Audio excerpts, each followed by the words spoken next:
there was a storm, a thunderstorm, and a mother was putting her little boy to bed, and right when she's about to turn off the light, the boy says, "Mom, will you please sleep with me all night?" And the mother says, "No, I can't. I have to sleep with Daddy tonight." And then there's a moment of silence, and then the little boy says, "The big sissy." We're going to talk about, the topic will be about fear today. And I don't even have to have a show of hands of how many people have ever dealt with fear or struggled with fear, because it is at the core of us. Almost every day there's some things that happen that cause us to have to deal with fear. Now, what I want to do in these quick little exercises is I want you to think to yourself, does this scare you or not? I'm going to show you pictures on the screen. You, to yourself, think, does this scare me or not? All right, so there's this old dried up leaf. Does that scare you or not? Think in your head, okay? A toilet. Does it scare you or not? A vacuum. Does it scare you or not? Okay, just think about those. Remember your answers, okay? Now, there are these goats that I heard about a few years ago, and I saw some videos on YouTube about them, and they have so many different names. Some people call them the wooden leg goats. Some people call them nervous goats. Some people call them fainting goats. And YouTube is filled with videos of these goats. Now, what people like to do is get out their cameras and go up to them and spook them. And what happens is they start to run off, but then their muscles temporarily freeze up and they roll over, and their legs are like wood. They're just stiff as a board. And they're temporarily just locked up. And I thought, that is a great picture of what fear does to us when it has a grip on us. We just lock up. Now, I could only watch a few of these videos before I started actually, instead of seeing how funny it was, I actually started to have compassion for these goats. I'm like, how would you like it if all someone wanted to do is videotape how they can scare you to death? Like, that would be terrible. So on behalf of goats everywhere, here is a man running. As he's running, a car drives by, but not just any car, a car with a goat and an air horn. To which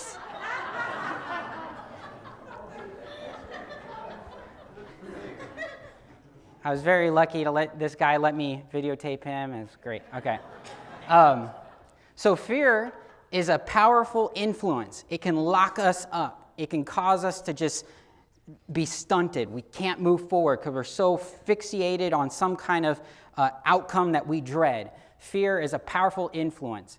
So I asked, are you ever afraid of leaves like this?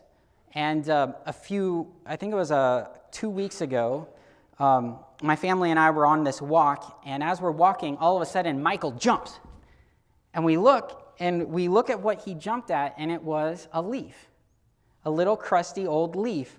But the wind was dragging it on the sidewalk, and so it sounded like it was some kind of critter, maybe a snake, maybe a lizard, but he didn't know, so he jumped. And I picked up the leaf and I said, "Here, let's take this home," to remind you that sometimes we get scared of things that we don't need to be afraid of. Do you remember that, Michael?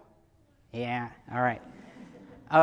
So sometimes in context, a leaf could scare us. I have been scared of leaves before. I have been in the dark walking by myself. The wind picks up and blows some leaves, and it sounds like there's someone or something right there.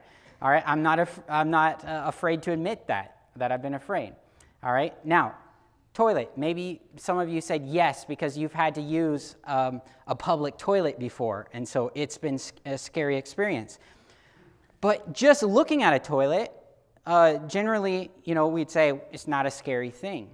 But in context, I know for a fact that young little boys would rather pee their pants than face the toilet by themselves. I know for a fact. All right, oldest is laughing right now because that's him. And I asked Joshua, I said, "Why are you afraid to go to the bathroom by yourself?" And he says, "Because there might be monsters. And when you flush a toilet, it's really loud." And we do have really loud toilets. Like, they're like louder than most toilets. I don't know why, but So he's afraid of not only monsters, and when you're afraid of something, your senses are like intensified. So sounds become even louder. And so, he's afraid to flush the toilet because during that loud noise, the monster might creep in at that moment and get him. And so now I kind of understand why he might want to pee his pants instead of face the toilet all by himself. But we're working through that. And then the vacuum. Have you ever been afraid of the vacuum? I have never been afraid of the vacuum until about a week ago when I started to wake up, and it was in the early morning, so it's still like dark out, and I start to open my eyes, and all of a sudden there's a creepy guy at the end of my bed. And I'm like in fight mode. I'm ready to take this guy on. When I open my eyes further, it's the vacuum. I'm like, oh, good. I didn't want to get in a fight with him. I probably would have got a black eye and a broken hand, but I would have won. But fear is a powerful influence. Like I went from, sleeping to I'm ready to fight this little demon guy because he's a little guy at the foot of my bed. I'm like, I could take you. I'm little too. Let's go, But fear is a powerful influence. Gets our heart beating, gets us, in flight or fight mode. Right? Fear is a powerful influence. Now, before we get into the main question, I want to point out that I don't think we should get rid of all fears. I think there are some fears that are very healthy, and we should never get rid of them. I hope my children never get rid of the fear of outlets and the power behind those outlets. I don't want them to play around with them. I don't want them around them right now. And I don't want them to ever lose that fear of what electricity can do. All right? Now, Mark Burnett said, facing your fears robs them of their power. And I love that. As long as we ignore our fears, we're letting them live. I don't want to face our fear. I don't want to face that fear. It's too scary, but you're letting it live right there in your mind. As long as you let that fear live and you don't face your fear, then that's where your limits are. Whatever we don't face, whatever fears we don't face, become our limits. So how do we face fear?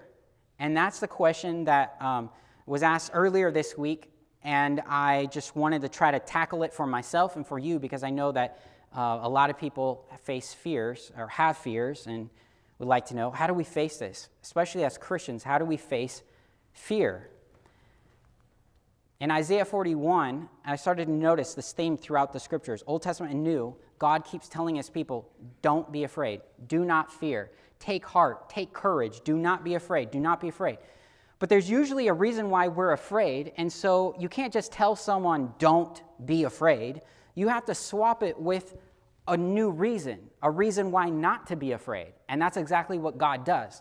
He says in Isaiah 41, verse 10, so do not fear. Here's the reason. For I am with you. Joshua, my oldest son, he's not afraid to use the toilet when I'm with him. Dad, can you come in here? As soon as I come in here, he's fine. He's sitting on the pot doing his business. He's able to flush it, everything, wash his hands, everything's fine because I'm with him. God says, do not fear, for I am with you. Now, what we struggle with in our faith is trusting the fact that God is with us all the time. We struggle with that. There was a mother who was cooking dinner, and she tells her little daughter, go into the pantry and get some baked beans. The little daughter says, I don't really want to. And the mother says, why? The daughter says, well, I'm afraid. The pantry's scary. It's dark in there. I don't really want to go in there. And the mother says, you need to go in there. Don't worry. Jesus is in the pantry with you. Just go. So the little girl walks over to the pantry, and she starts to look in.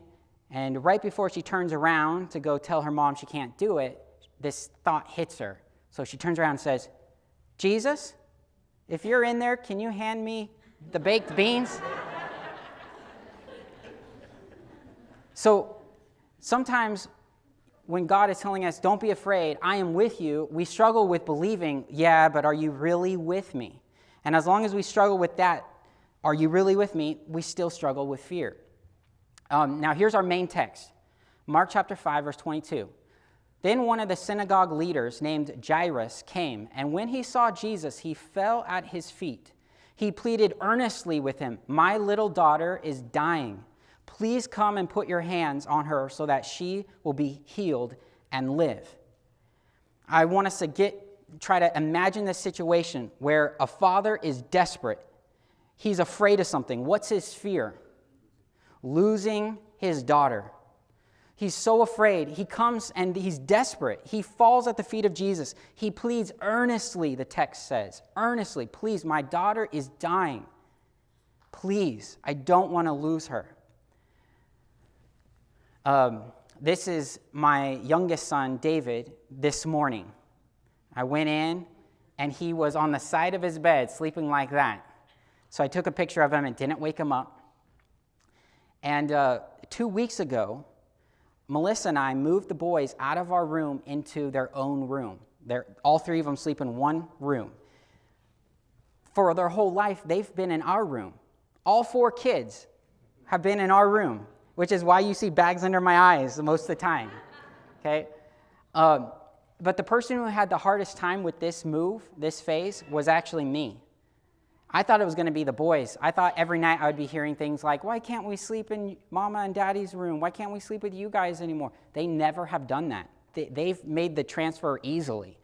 They're excited about their room. Me, on the night that it happened, the very first night they slept in their own room, the lights are off, they're asleep. I go in to check on them, and when I go in the room, I'm hit with their heavy breathing. It's like Darth Vader's in the room. And that's the sound I've heard for the last 7 years, okay, is Darth Vader sleeping in my room. And I actually missed it. I was like, I'm going to miss this. Even though they wake up a lot of times in the night and cause lack of sleep, this is a precious thing that I'm going to miss. I'm not going to get to go back in time in this life and experience that precious moments of them sleeping in the same room with me and Melissa for all those years. And so there was this fear of, man, what am I going to do? Because that chapter is ending. That chapter of my life is ending. And so how many of you have ever been afraid of losing something precious? Raise your hand. Losing something precious. That's Jairus. He is so afraid of losing his daughter, so he comes to Jesus. And the question is, how do we face fear? When we look at Jairus, he gives us a great example of what we do. He has the fear, and he goes to Jesus. He lays it at the feet of Jesus. He says, Jesus, here's my fear. I'm afraid of losing my daughter. Will you please help me in this fear? Will you please help? And so, how do we face our fear? We face our fear by facing Jesus. We face our fear by facing Jesus. We go to him. In the Psalm 23, I love how David writes, even though I walk through the darkest valley, I will fear no evil, for you are with me. He doesn't say, you know what, I'm not going to acknowledge that there's a dark, scary valley. I'm not going to acknowledge that there's evil in this world. I'm just going to pretend and ignore it and pretend like everything's great. That's not what David does. He says he looks right at it. He says, yeah, here's a dark valley. There is evil in this world, but you know what? My focus will be on the Lord. When we face fears, the best way to face them is to face the Lord. To say, okay, if this is where we are, this is what we have to go through, this dark valley, I'm not going to do this by myself. I'm going to trust you. I'm going to look at you. I'm going to focus on you, Jesus. In Psalms 56 and verse 4, David says this, in God whose word I praise, in God I trust and am not afraid. What can mere mortals do to me? How many of you would like to have confidence and boldness like that? Oh my goodness. What can mere mortals do to me? Have you seen the news, David? They can do a lot of things to you. But there's this confidence. Like, here is a man who knows no fear. Here is a man who apparently has just conquered fear and just doesn't even feel it anymore. But I don't actually find a lot of comfort in this verse. I find a lot of comfort in the verse previously, verse 3. David says, when I am afraid, I put my trust in you. This is not a man who doesn't know fear anymore. This is a man who knows what to do with his fear when it comes. This is a man who knows what to do, and that's one of the worst things, when you're afraid and you don't know what to do. You're paralyzed. You're stuck. You're like the little nervous goat. You're like, I don't know what to do. God says, this is what you do. When you're nervous, when you're afraid, when those anxieties kick up, you start talking to me. You start looking at me. You face your fears by facing me. When I am afraid, I put my trust in you. David looks at the face of God when he faces fear. In Exodus chapter 4 and verse 3, remember God says, "What's that in your hand, Moses?" And Moses says, it's a staff. And then the Lord said, "Throw it on the ground." Moses threw it on the ground, and it became a snake, and he ran from it. And I kind of imagine, because if I was there, I would have screamed too. And Moses might have screamed, and God kind of like glossed over that, like we won't tell them everything. But he ran from it. So I kind of imagine this jump back, and then he starts running, okay? To run from it means he has to turn his back on it. So he's running from the snake. Then God says in verse 4, then the Lord said to him, "Reach out your hand and take it by the tail." Now, I am not a snake handler, but I know that you're not supposed to grab a snake by its tail if you don't want to get bit. And so here Moses has to go from running from his fear to turning around and facing it. He has to face it. He has to come towards it and face it.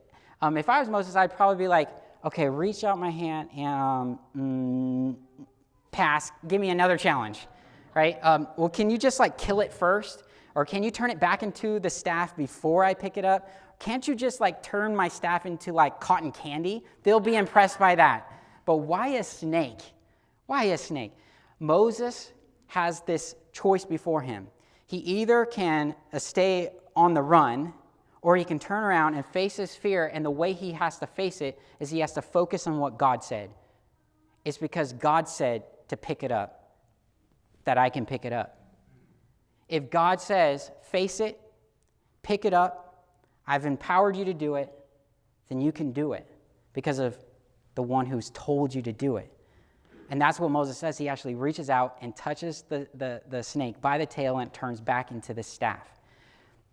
In Mark chapter 5, verse 35, going back to our main text, Jairus has asked for Jesus to come to his house to heal his daughter who's dying. And on the way to the house, they're interrupted because there is this crowd of people, and a woman who has been bleeding for 12 years has come up and touched Jesus, thinking, if I just touch him, then I can be healed. So she gets healed, and while that is still wrapping up, we get to verse 35, which says, while Jesus was still speaking, some people came from the house of Jairus, the synagogue leader. Your daughter is dead, they said. Why bother the teacher anymore? What do you do when you're faced with fear? You do what Jairus does, which is you face Jesus. You take your fear and you come before Jesus and you say, here's my fear. But what do you do when your fear comes to pass? What do you do when the thing you dread actually happens? What do you do then? Verse 36, overhearing what they said, Jesus told him, don't be afraid, just believe. Don't be afraid, just believe. There is a relationship between fear and faith. When we have strong faith, a lot of our fear's power loses its grip on us. When our faith is very small, our fear levels tend to rise. And that's why Jesus said during a storm to his disciples who were freaked out thinking they were going to die, he says, you of little faith, why are you so afraid? Within Jesus' question is the answer. Because of their little faith, they have great fear. Great faith can diminish that fear.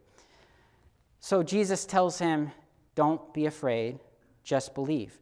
Now, what I want us to focus on, and the reason why this is the main text, is because a lot of times I have glossed over the walk back to Jairus' house. Why? Because the scripture quickly reads on. They get to his house. Jesus does what he does. And so it can be easily glossed over. But I want you to imagine you're Jairus, and the last words you have heard is, don't bother the teacher, your daughter's dead. And then Jesus says, don't be afraid, just believe. So on the way back to the house, and the scripture tells us that Jesus only allowed a few people to actually go to Jairus' house. Peter, James, and John, and Jairus. So there's only 5 people, including Jesus, walking back. And this trip, whether he lived a mile away, 2 miles away, however long, is probably one of the longest trips of Jairus' life. Because while he's walking, he's probably replaying in his mind over and over, your daughter is dead. That's what they said, my daughter is dead. Does that mean that the last time I saw my daughter alive was when I left home? Does that mean that the very thing I feared has come to pass? How is Jesus going to fix this one? But at the same time, he has another choice. He can let those voices dominate his mind, or he can listen to what Jesus said, which is, don't be afraid, just believe. I like what the International Standard Version says, just keep on believing. Because the truth is, Jairus already had faith in action. That's why he came to Jesus. I think you can heal my daughter. Please help. And Jesus says, this is what happens when your fear actually comes true. What do? You need to keep on believing, keep on trusting God. It's hearing the words of Jesus, don't be afraid, keep believing, that helps someone stay calm after they've lost a spouse. It's like, how in the world can people, and there's people in this room who have lost their spouse. It's like, how can you be so calm? I've seen it happen. You're calm. It's not that you don't miss them. You do miss them, but yet there's this sense of peace. How can you have this peace? And it's because they have heard Jesus say, don't be afraid, keep on believing. Jairus gets to his house. Jesus ends up raising his daughter from the dead. Jesus says, rise up, little girl. There is a day coming when we will get to hear the words of Jesus say, rise up, and little girls and little boys and men and women and Gail, we'll get to see her again. Amen. What do we do in the meantime? We need to keep believing until we hear him say, rise up. We keep believing. And a lot of us are in that walk. A lot of us are in that walk to Jairus' house. A lot of us are waiting to see Gail again. A lot of us are waiting to see our loved ones again. What do we do in the meantime? We keep walking, we keep trusting, we keep believing. And when we hear him say, rise, and we get to see our loved ones, we will be so glad that we kept believing and kept trusting. So going back to one of my fears, a precious phase, a precious chapter of my life was ending. And so I wrestled with that for a while. I prayed about it. And what Jesus has helped me with is to realize him who gave me that chapter, that previous chapter, will be with me for the next chapter. The one who blessed me with those boys, who blessed me with that time with them, is going to be in the next phase also and will help me and bless me in the next phase. And I believe it. So how do we deal with our fears? We face them with Jesus. We face Jesus. Philippians chapter 4 and verse 6, Paul says, do not be anxious about anything, but in every situation, by prayer and petition, with thanksgiving, present your requests to God. What do? Bring it to God. And then what do we do when the very thing we fear actually happens? We keep on believing. Now, this, as we close up, I want to go back to this story that happened with Peter when he sinks in the water, because it's so powerful. I keep finding like neat insights. And this time I got this insight from Louis Gigolo. And he, in this one book, he asked the question, when does the storm stop raging? Remember, Peter falls in the water and he reaches out his hand and he says, Lord, save me. And immediately Jesus reaches down and pulls him up. Now, in my mind, I have always imagined that once Jesus pulls him up, the storm stops. Because in my mind, as I imagine me being Peter and Jesus pulling me up, that once I feel Jesus has his grip on me, that the storm is over. But if you go back to the Bible and look at Matthew 14, you'll find out the storm keeps raging while they walk back to the boat. It's not until they get in the boat that God calms the storm. Which is interesting, that sometimes God doesn't calm the storm, he calms the child. And the storm keeps raging. And so I wanted to read this quote from Louis Gigolo. He says, we don't lose sight of Jesus because of the raging storm. We momentarily lose sight of the wind and the waves because of Jesus. With eyes fixed on Jesus, we cry out, you are in control. We do not ignore the presence of danger. We declare the presence of God. As Christians, we don't pretend that we're not in danger. We acknowledge it. We are in danger. But we acknowledge the presence of God. I love that. And fear is powerful. It's a powerful influence. Peter began to sink because he took his eyes off of Jesus and started to focus on his fears. He starts sinking. Fear is powerful. It causes us to get stunted, to get stuck. And he starts sinking. But you know what else is really powerful? Even greater than fear?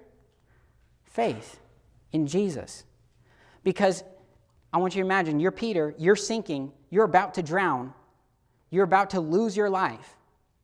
And as the waters are crashing in around you and the wind is blowing and the water's hitting your face and you're afraid you're going to lose your life, you cut through all that and you put your focus back on Jesus and you say, even in the midst of dying, in the midst of drowning, my focus is back on Jesus. That's faith. Faith puts our focus back on Jesus. So our invitation today is to remember to face our fears by facing Jesus. And I don't think anyone can ever promise that you'll be completely done with all of your fears. The scriptures don't promise that. But what the scriptures do promise is that you have a Savior to go to whenever you're afraid. That's the good news. We have a powerful Savior who I have leaned on over and over. Public speaking, it scares a lot of people, including me. And the person that I lean on every single time is Jesus. And he over and over and over has had to pick me up and cause me to stand firm with him. And over he's been faithful. That's our faithful Lord that we have.